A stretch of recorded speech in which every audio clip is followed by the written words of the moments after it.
باشە بۆچی بەس سەرۆکی حکوومەت مەسەرەن ئێمە لە وڵاتەدا حکوومەتی هەرێمی کوردستان ئەمە مؤسساتمان هەیە ئێمە لە وڵاتەیە پۆستێکمان هەیە پۆزیشنێکمان هەیە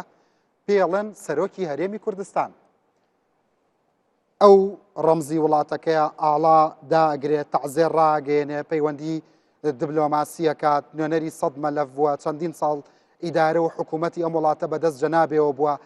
ئەبێ بوترێت کاک نەچیروان بەرزانی دوێنە سەرۆکی حکوومەت بووی ئەمڕە سەرۆکی هەرێمیت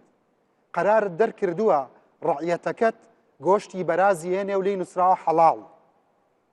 گۆشتی شەڵا هەر بەراز بووە گۆشتی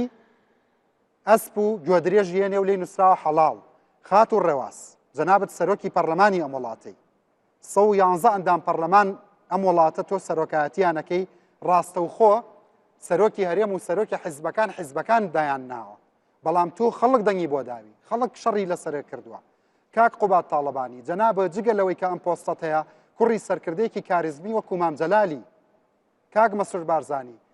جەنابی باوکت کە سەرۆکی هەرێمی کوردستان بووە قەراری داوە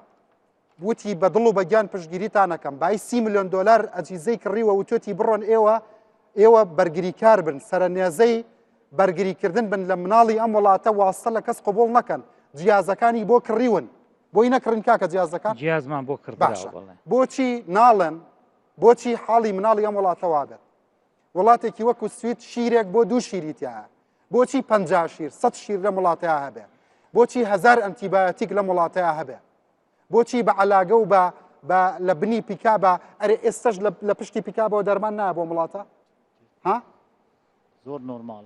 خۆت نایبینی دێ واللهی دەڵێن لە کەرکووکەوە هەر دێت یعنی بە عەلاگە دێت بە کۆستەر دێت هەر خۆت لەناو ئەم زەرفەیە بە 10 دقە 2 3 دەرمانت نێنەوە هێنا بەقە چاقی داخل بە بێ فەحس و تێست و بەیشتی یعنی هەمووان مەسئولن من مەبەستمەوەیەتەوە وتت بەس یا وەزیرەکان خۆ ئەو کوڕەنە پۆستی هێنە وەزارەتی هێنە هیچ بەخوا تەلەفۆنی بۆ کردم من سوێنم خواردووە ئەوەی لە دڵمایە بە بینەرانی بڵێم تۆزێکیش قەلەقیان کردبوو وتی ئەرێ ڕەنج من ئەم هەموو حەقیقەتە بە خەڵکی وڵاتەکەڵێم خەتەر نابێ وتم وڵی خۆ دایمە ئەوانەی کە لەم وڵاتەیە حەقیقەتە لەن زەرەرەکەن ئەوەی ئەیشارێتەوە سەرەکەوێ ئیتر خوا بکە داڵەکە بەسەرەوە بنیشێتەوە بەرز بێتەوە نەک سبەی ببینم فەسلان کردبێ یا جەنابی مامۆستا کە بەدڵسۆزیە و قساناکە یا جەنابیان